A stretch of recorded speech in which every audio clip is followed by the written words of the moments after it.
हवा में उड़ना है, पानियों पे चलना है, अपनी दुनिया को रंगों से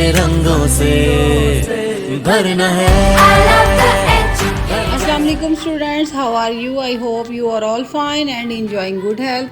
My name is Sumaira Farooq and I am your computer science teacher. Let's start today's lecture from chapter number 1 Microsoft Excel. Student, chapter number 1 का आज हम जो लास्ट टॉपिक है वो डिस्कस करेंगे, वो है शीट रेफरेंस। ये स्टूडेंट्स आपका लास्ट टॉपिक है और आपका चैप्टर 1 जो है वो इसके बाद कंप्लीट हो जाएगा। ठीक है, अब शीट रेफरेंस क्या होता है, सबसे पहले इसकी डेफिनेशन देखते हैं। Sheet reference help in consolidation of data और worksheet. It can combine the data of multiple worksheets. Using sheet reference, data of various ranges can be combined either in the same sheets or in a different sheet. Student, sheet reference क्या है कि आप कोई भी data जो है वो किसी भी शीट पर हो या किसी भी वर्कशीट को आपने डिफरेंट शीट्स को आपने कंबाइन करना हो तो हम शीट रेफरेंस की मदद से उनको ज्वाइन कर सकते हैं, उनको कंबाइन कर सकते हैं, जोड़ सकते हैं, यानी कि इकट्ठा कर सकते हैं। आपने किसी भी शीट पर अगर डाटा राइट किया हुआ है, यानी कि कितनी भी शीट्स हैं, मल्टीपल मींस बहुत सारी, कई शीट्स पर अगर डाटा एंटर है तो आप शीट रेफरेंस की मदद से उनको कंबाइन कर सकते हैं।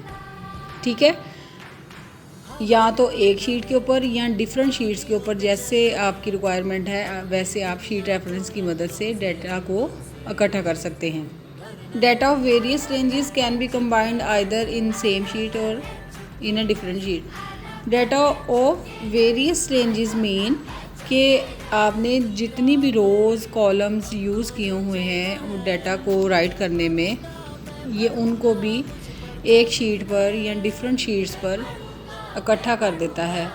किसकी मदद से? शीट रेफरेंस की मदद से। ठीक है स्टूडेंट्स, ये शीट रेफरेंस की डेफिनेशन है और इसको आपने अपनी नोटबुक्स पर भी राइट करना है।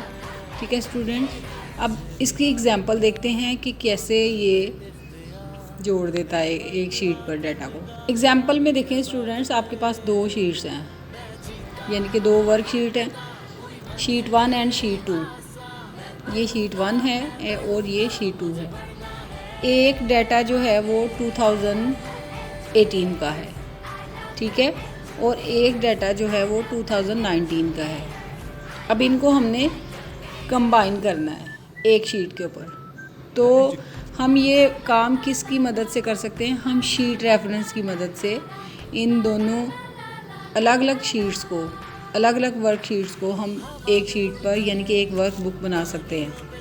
ठीक है, तो जैसे ही हम शीट रेफरेंस यूज़ करते हैं तो स्टूडेंट ये देखिए हमारे पास वही डाटा 18 एंड 19 का हमने कंबाइन कर दिया। ये देखिए डिफरेंट रेंजेस से जो जो हमारा डाटा एंटर था उनको हमने इकट्ठा कर दिया।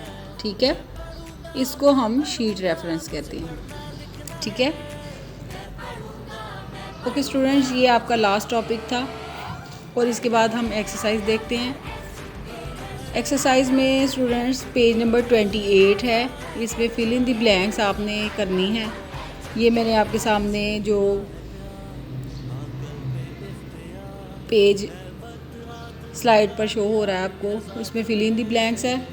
ये पेज नंबर 28 पर आपने अपनी अपनी बुक्स पर इनको नोट कर लेना है और नेक्स्ट जो है वो choose and tick the correct answer, ये भी आपने अपनी अपनी नोटबुक्स पर टिक लगा लेना है। ठीक है, किसी भी टॉपिक के बारे में आपको इस चैप्टर में किसी भी टॉपिक को लेकर आपको कोई कन्फ्यूजन है तो आप काइंडली क्वेश्चन करें और अपना ख्याल रखिएगा।